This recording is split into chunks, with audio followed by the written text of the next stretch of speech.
আমি আজি যাবলৈ ওলাইছো শিৱসাগৰলৈ এটা বিশেষ কামত। গতিকে কি কামত গৈ আছে আপোনালোকক দেখাই আছো, চাই থাকক। কি মজা, একদম চাহ বাটৰ ঠাণ্ডাত গৈ আছো শিৱসাগৰৰ জাজি আমগুৰিলৈ। তাত এই যে হেল্থৰ পৰীক্ষাবোৰ সংগ্ৰাম কৰিছিলে, তাত পৰীক্ষাটো হৈছে আজি। আমি আমগুৰি কলেজ পালো। বৰ্তমান 10:30 বাজিছে। এতিয়া মানে গেটখন খুলি দিব আৰু চবেই ৰখি আছে।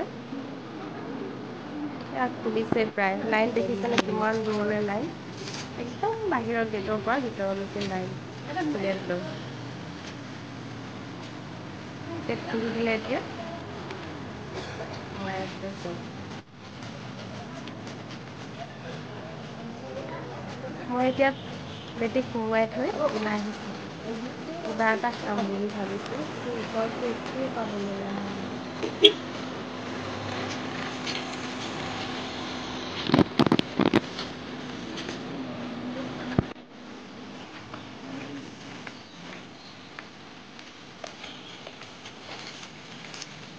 বাহিৰৰ পৰিৱেশটো বহুত সুন্দৰ। একদম ইয়াত কোনো মানে হাই হুলস্থুল বা দোকান বজাৰ কিবা কিবি একো নাই। পৰিৱেশটো চাবলৈ কিমান ধুনীয়া। এফালে কলেজখন আৰু এফালে এখন বাগানখন। ইয়াত ধুনীয়া লাগে চাবলৈ।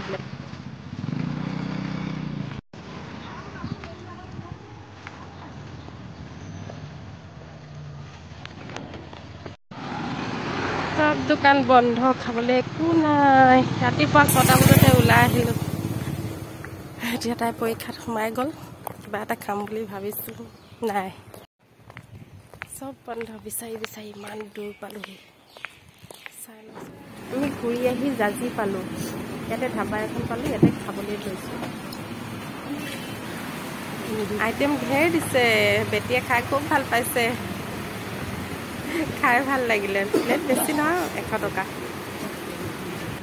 মোক তই আহি চাওক, কিমান ধাবা। খানাটো খাই ভালেই লাগিলে। এতিয়া আকৌ গাড়ীত উঠি দিওঁ আৰু ডিব্ৰুগড়লৈ। এইখিনি জাজি তিনিআলি বুলি কয়। পৰিৱেশটো বৰ ধুনীয়া চাবলৈ। এতিয়া আমি ডিব্ৰুগড় অভিমুখে গাড়ীত উঠিলোঁ। ওলাওঁ আৰু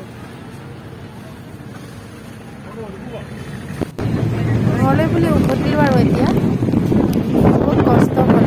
পৰীক্ষাৰ ৰিজাল্টটো কি হয় পিছতহে গম পাম আৰু, ভগৱানে জানে আৰু। শিৱসাগৰত চাহ খাব নামোতে বেটীৰ লগৰ এজনক লগ পালে আৰু সি ক'লে আপোনালোকে মোৰ লগতে যাব পাৰিব, মই ডিব্ৰুগড়লৈকে যাম। সেয়ে ভালেই হ'ল আৰু তাৰ লগতে গুচি আহিলোঁ।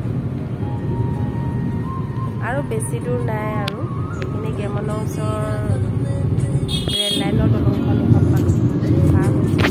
চিনেৰীটো চাবলৈ কিমান ধুনীয়া লাগিছে চাওকচোন। কি ধুনীয়া ভিউ দেখিবলৈ। সন্ধিয়া হ'লেই। আমি 6টা বজাতে ওলাইছিলোঁ মৰ্ণিঙত। এতিয়া আকৌ ঘূৰি আহি ঘৰ পাওঁতে প্ৰায় 6টাই বাজিলে। ভিডিঅ'টো যদি চাই ভাল লাগিলে লাইক কৰিব, কমেণ্ট কৰিব আৰু ছাবস্ক্ৰাইব কৰিবলৈ নাপাহৰিব।